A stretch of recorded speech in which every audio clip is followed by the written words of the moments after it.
ChatGPT'ге кыргыз тилин үйрөтүү үчүн бизге көптөгөн тексттер керек, кыргыз тилинде жазылган.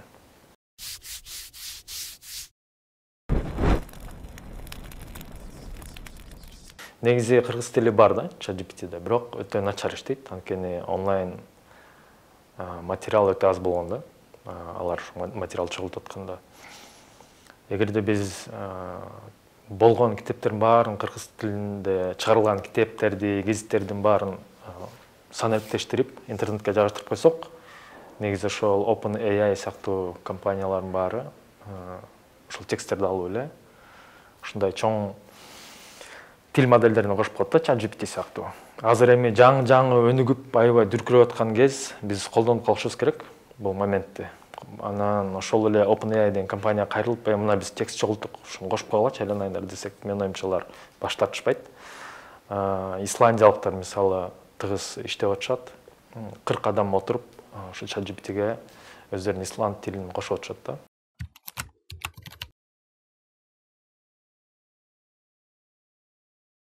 ChatGPT'nin кыргыз тилинде сүйлөгөндү үйрөнүп калса, жаңы билим алганга жардам берет. Мисалы, кыргыз тилинде биоинформатика боюнча китептер жок тура.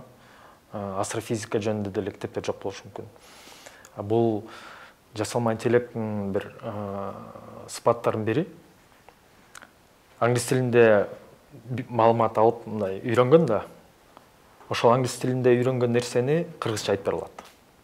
Ошондо бизге бул акысыз үйрөтүүчү, акысыз мугалим болуп атат да. Ошол эле ChatGPT'нин жардамы менен англис тилинде үйрөнүп алса болот экен. Ага жазабыз да, мен мына англисче жаңы үйрөнөйүн дедим эле, мен мына мондай сүйлөм жазам, сен ошону тууралап берип турчу, ошону түшүндүрүп берчи, эмнеси туура эмес болуп атат деп айтып турсам, ал улам мугалим катары бул эми машина болгондуктан мындай урушуп кетпейт да. Сен түшүнбөйт экенсиң деп. Ошон үчүн бул эбегейсиз зор нерсе, баарыбыз колдонуп башташыбыз керек деп ойлойм да.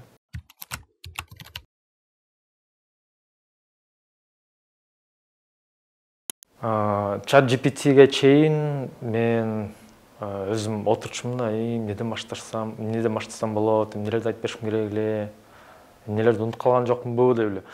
Азыр эми ChatGPT'ге барып эле, англисче колдоном аны. Мен азыр мына могу Python тилин үйрөтүп аттым эле, кандай материал, эмне айтып бере аласың, эмне айтып берсем болот, кандай слайдтарды жазышым керек деп суроо берем. Ал болсо мындай биринчи слайд мындай болсун, экинчи слайд мындай болсун, баарын дөкпөй чачпай жазып берет да. Анан кайра келип туруп, могу биринчи слайдты көбүрөөк айтып берчи, эмне жазайын десем, моуларды түшүндүрсөң мында жакшы болот. Макул анда кызыктуураак кылып бир мисал берчи десем, могу мисалды көрсөтсөң, жаңы үйрөнүп аткан адам мондай деп түшүнөт, ошо жакшы болот деп анан. Жөн эле мындай. Аны менен бир маектешип эле, эч кыйналбай, ошо курс түзүп койсом болот экен да, ChatGPT менен.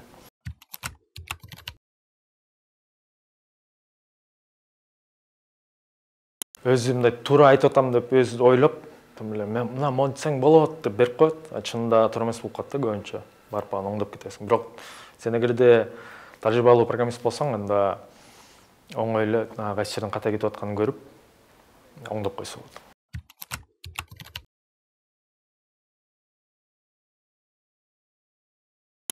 ChatGPT өзү идеяларды берет деп айтсам болот го дейм. Нөлдөн баштаганда кыйналып кетесиң да, болсо эми онда жазаттым эле, кандай эмне кылсам болот деп суроо берсем, монда кылсаң болот дейт. Андан тышкары бизге программисттерге кызык болбогон нерселер бар да, мисалы тест жазуу. Ал тест деген эмне? Тест сен мурун жазып койгон кодуң туура иштеп атабы деп текшерет да. Анан ал кодуңду бересиң да, мондай функция жаздым эле, ошого тест жазып берчи десең, ал баарын төкпөй чачпай жазып берип коет да. Аны көчүрүп алып коюп койсоң иштей берет. Көбүнчө ошо тест жагынан ChatGPT аябай жакшы иштейт.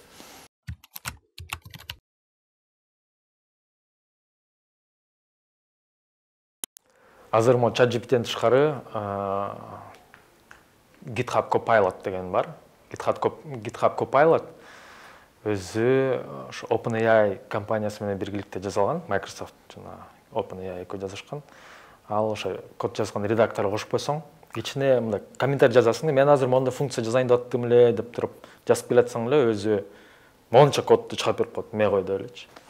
Бир аз могу жерин туралап коеюн деп айтсаң, ал сен эмне ойлонуп атканыңды сезгендей да. Мондай кылып дагы кошуп койсоң болот деп берип коет. Бир кнопканы бассаң эле код даяр. Ошондо мен мурун 2 саат кетирген нерсени жарым саатта жазып коюш мүмкүн да. Бул эмнени билдирет? Көбүрөөк жаңы үйрөнүп аткан программисттер тез иштеп мурун 2 ай кетирген нерсени мүмкүн 2 жумада жасап калышат да. Демек айлыктар да азайып кетиши мүмкүн. Мага окшоп тажрыйбалуу программисттер бир четинен тез иштеп баштырат. Бирок ошол эле убакта бизден да тажрыйбасы азыраак адамдар көбүрөөк код чыгарып, демек алар көбүрөөк конкуренция пайда болду да катуу. Ошондо менин оюмча айлыктар азайып кетиши мүмкүн биринчиден. Бирок тескери жагын алганда, ошол эле мамлекеттик ишканалар же болбосо жөнөкөй мурун программисттерге акчасы жетпеген адамдар азыр программисттерге акчасы жетип калышы мүмкүн деп ойлоп атам да.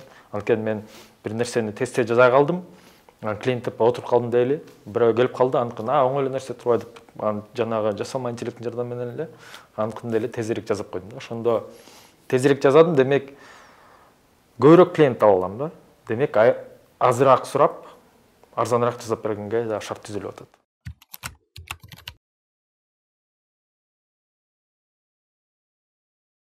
Менин оюмча азыр көп адам ушунча көп идеялар менен жүрөт да. Программист таппайт. Программисттер бир четинен айтышат, о, болду, программистке окубай эле коюш керек, мына жасалма интеллект коддун баарын жазып коет депчи. Код жазуу бул бирок программалоо бир башка нерсе да. Код жазып кете бересиң, бирок анын адамдын маселесин чечип атабы, ошол башка суроо да. Жасалма интеллект ар дайым эле сени түшүнө бербейт адамды. Ошол эле фермерди аны менен сүйлөш керек. Чынында адам мындай деп айтат, сөз менен баары биз жакшы түшүнө албайбыз да. Аны менен көпкө чейин сүйлөшүп атып, сен мондай маселени чечейин деп атасыңбы, анда кел мондай программа жазалы, сен айтып аткан бир аз туура эмес болуп калат деп, аны менен сүйлөшүп биз маселе чечебиз да. Код болсо андан кийинки болуп калат. Сен ошондо маселени жакшылап түшүнүп, анан код жазган келгенде бул билбейм 20% эле болуп калышы мүмкүн да маселени, мындай толугу менен алганда. Ошондуктан программистке окуй бериш керек азыр деле. Могу жаңы чыгып аткан жасалма интеллект деген нерселерди колдонуш керек, сөзсүз. Анан англис тилинде эң жакшы иштейт. Ошон үчүн англис тилин да билишибиз керек.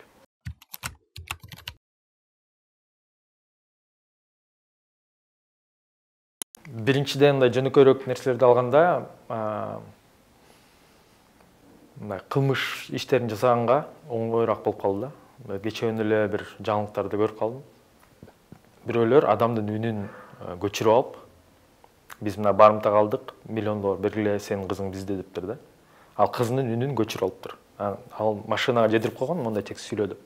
Ал кызынын үнүн колдонуп, ошол текстти окуп берип атат да. Анан ошентип алдап аракет кылышыптыр, алдайын деп. Анан эми элестете бериңиз, бул технология кандайдыр бир кылмыш топторго же болбосо бир диктаторлорго, психопат диктаторлорго толтура да. Ошолордун баарынын колуна тийип калса эмне болот деген суроо да. Бул биринчиден адам өлтүргүч машина дейли. Бир машина кетип баратат, адамдарды уландырган газ ыргытып, берде адамдар жүрөт, буну өлтүрүш керек. Кетти газ. Анан ошондой машиналар элестетиңиз, 1000 деген машина келатат шаарды көздөй. Аны эч ким башкара албайт. Анткени жасалма интеллект өзү, жана мен көрсөттүм автор GPT-ни. Ал өзү чечим кабыл алып, өзү тиги Google'дан издеп, маалымат чогултуп, анализ кылып, мен эмне кылып атам, жок бул туура эмес экен, монда кылайын деп өзү чечим кабыл алат да. Эгерде ошону машинаны жүргүзүп койсо, биз эмне болобуз, адамзат эмне болот? Ошон үчүн чочулаганга албетте негиз бар. Мыйзам кабыл алыш керек деп азыр сүйлөшүүлөр жүрүп атат. Ошо мыйзамдар боюнча Европа жана ошо Кытай мамлекети ал жагы астыда экен. Мисалы, deepfake деп коет эмеспи? Бирөөнүн ошо видеону алып, бул ошол адам могу нерсени сүйлөдү дегендей кылып коюшат да.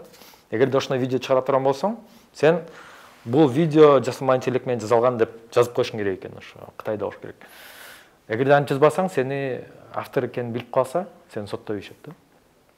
Ошондой сыяктуу нерселер чыгып атат, бирок баары бул биокурал же химиялык курал сыяктуу нерселердей бир регламенттер болуш керек эл аралык деп айтып жатышат да. Мен да ошондой болуш керек деп ойлойм.